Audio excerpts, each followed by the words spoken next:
नमस्कार, आप देख रहे हैं VS लाइव न्यूज। न डरते हैं न डराते हैं, जो सच है वही दिखाते हैं। तो चलिए रुक करते हैं आज की प्रमुख और बड़ी खबर पर।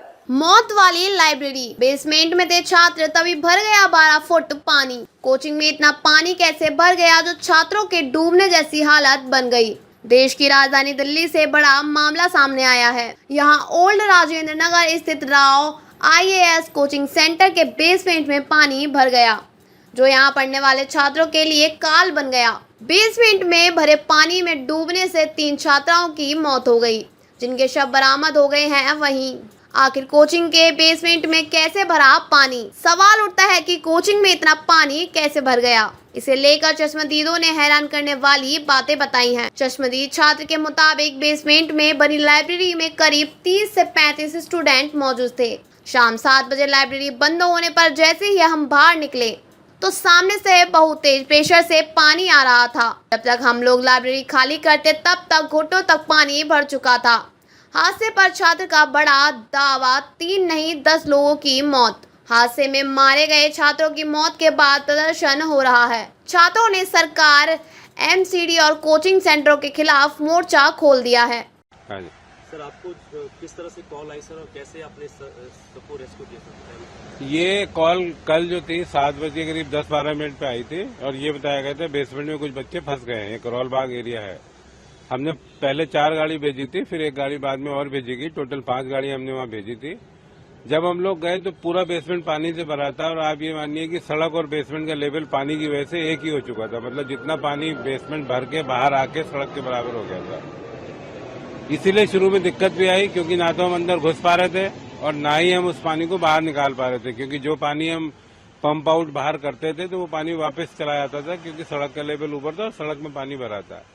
जैसे जैसे पानी धीरे धीरे कम हुआ, उसके बाद हमने बेसमेंट का पानी निकाला और फिर जो है बच्चों को रेस्क्यू किया गया। अनफॉर्चुनेटली हम बच्चों को बचा नहीं पाए और इसीलिए टाइम भी काफी लग गया, क्योंकि पानी basement was full of water. उसमें बहुत ज्यादा पानी था और करीब 12 फीट का बेसमेंट था और ये बेसमेंट काफी बड़ा भी था, तो इस वजह से इसमें इतना टाइम लगा।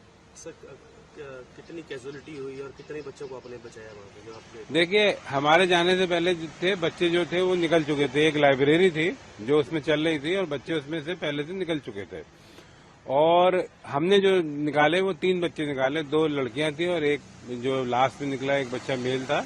वो तीन लोग हमने निकाले और 3 ही की हमें इतला भी थी। तो मतलब कैजुअलिटी कितनी हुई? टोटल 3 कैजुअलिटी है, बाकी सब बच्चे निकल गए थे। तो सर, क्या मानते हैं, क्या मतलब क्यों, कैसे ये इंसिडेंट हुआ? और ये देखिए, वहाँ पे जो लोग बता रहे हैं कि पानी हर बारिश में वहाँ भरता था और ये कल शाम को वहाँ बहुत उस एरिया में काफी हैवी रेन हुई थी। बिकॉज ऑफ दैट रेन जो है पानी बेसमेंट में भर गया और शायद बच्चे पढ़ रहे थे, उन्होंने उसको इतना सीरियस नहीं लिया कि पानी इतनी जल्दी भर जाएगा और इसी वजह से शायद निकल नहीं पाया। और जब तक उन्होंने निकलने की कोशिश की तब तक पानी भर गया और बहुत गंदा पानी था, सिल्परी पानी था। तो इसीलिए मुझे लगता है फिर जो 2-3 बच्चे बेचारे रह गए वो नहीं निकल पाए। सर, क्या मानते हैं कि किसकी लापरवाही से सारा ये? देखिए, ये ऑलरेडी जो है मजिस्ट्रेट इंक्वायरी का ऑर्डर दे दिया गया, जांच का विषय है। पर ये तो जरूर है कि पानी उसमें देखने के लिए भरा है और रेन वाटर उसमें गया है और उसी की वजह से डेथ हुई है। सर, पहले भी ऐसी घटना हुई थी, करंट लगने से बच्चे की मौत हो गई थी सर। तो मतलब कैसे इन घटनाओं को रोका जाए सर?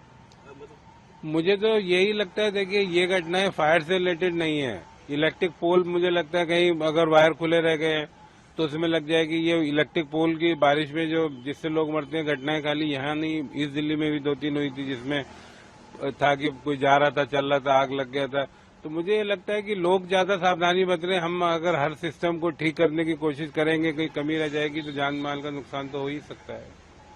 सर, क्या इस बिल्डिंग का NOC था?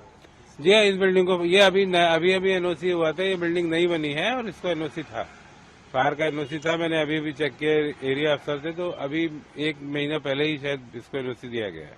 हाँ जी। सर, आपको किस तरह से कॉल आई सर, और कैसे आपने सबको रेस्क्यू किया सर? ये कॉल कल जो थी 7 बजे करीब 10-12 मिनट पे आई थी और ये बताया गया था बेसमेंट में कुछ बच्चे फंस गए हैं। ये करोल बाग एरिया है। हमने पहले 4 गाड़ी भेजी थी, फिर 1 गाड़ी बाद में और भेजी गई। टोटल 5 गाड़ी हमने वहाँ भेजी थी। जब हम लोग गए तो पूरा बेसमेंट पानी से भरा था और आप ये मानिए कि सड़क और बेसमेंट का लेवल पानी की वजह से एक ही हो चुका था। मतलब जितना पानी बेसमेंट भर के बाहर आके सड़क के बराबर हो गया था। इसीलिए शुरू में दिक्कत भी आई, क्योंकि ना तो हम अंदर घुस पा रहे थे और ना ही हम उस पानी को बाहर निकाल पा रहे थे, क्योंकि जो पानी हम पंप आउट बाहर करते थे तो वो पानी वापस चला जाता था, क्योंकि सड़क का लेवल ऊपर था और सड़क में पानी भरा था।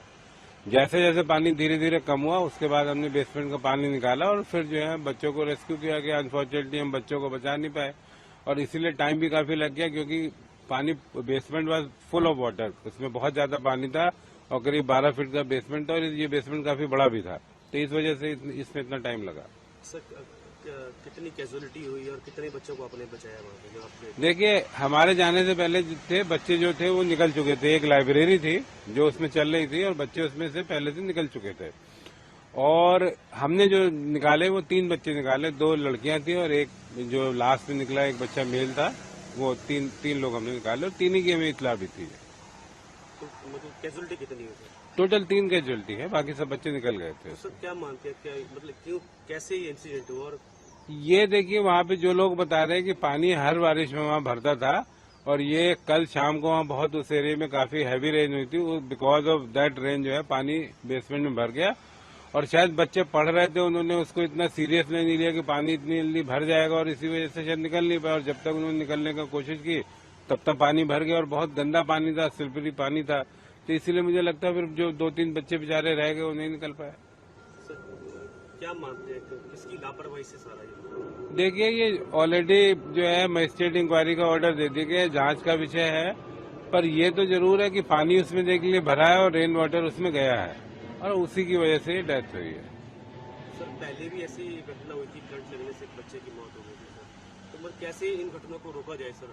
मतलब मुझे तो यही लगता है, देखिए ये घटनाएं फायर से रिलेटेड नहीं है। इलेक्ट्रिक पोल मुझे लगता है कहीं अगर वायर खुले रह गए तो उसमें लग जाएगी। ये इलेक्ट्रिक पोल की बारिश में जो जिससे लोग मरते हैं घटनाएं खाली यहाँ नहीं, इस दिल्ली में भी 2-3 हुई थी जिसमें था कि कोई जा रहा था, चल रहा था, आग लग गया था।